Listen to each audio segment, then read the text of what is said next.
I yield the floor.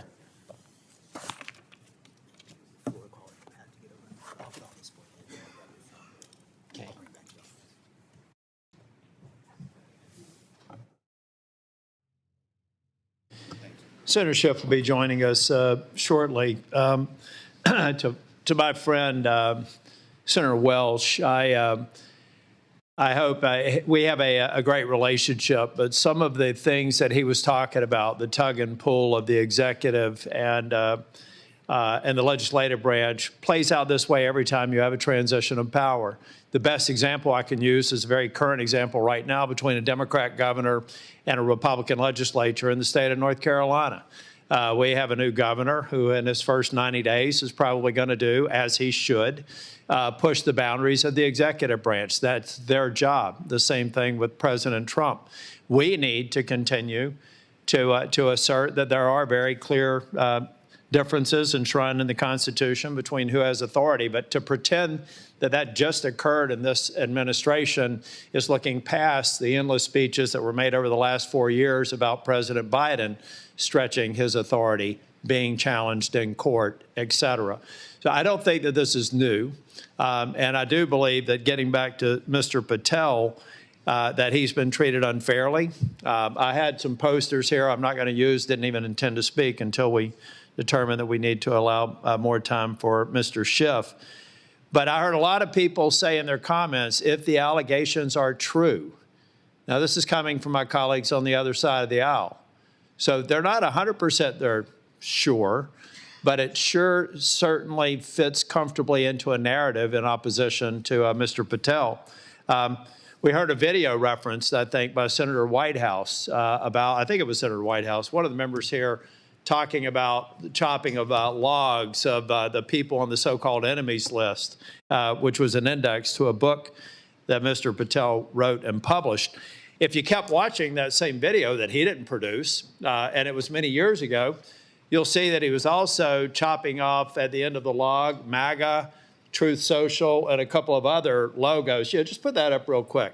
So everybody conveniently stops, presses pause at the point to make their argument.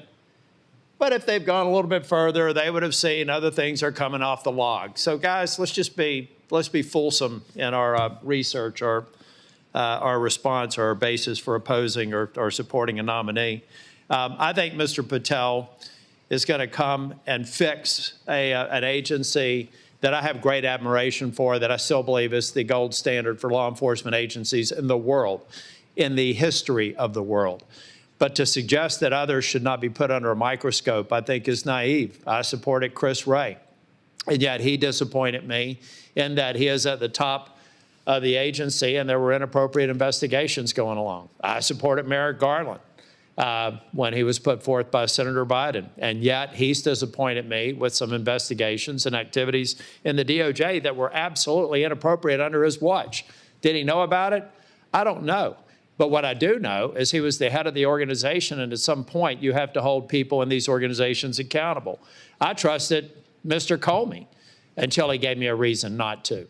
So for people to think that we should keep the FBI as it is and not question some of the politically motivated activities, whether a Democrat or a Republican is in power, are either being naive or just waiting for the opportunity when that slant is in the favor of their own their worldview. I, for one, want the FBI to do the job it does very well and nothing more, never to be motivated by political retribution. I said yesterday to a nominee, this needs to end.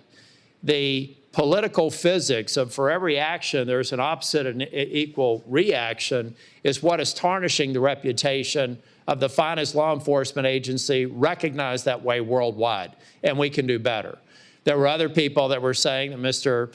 Patel condoned the January 6th attacks. I asked him when he was sitting right there, does he agree with me that people that attack Capitol Police officers are thugs? And he said that if he were asked by the president to have given pardons to those thugs that attack Capitol Police officers, that his recommendation would have been no.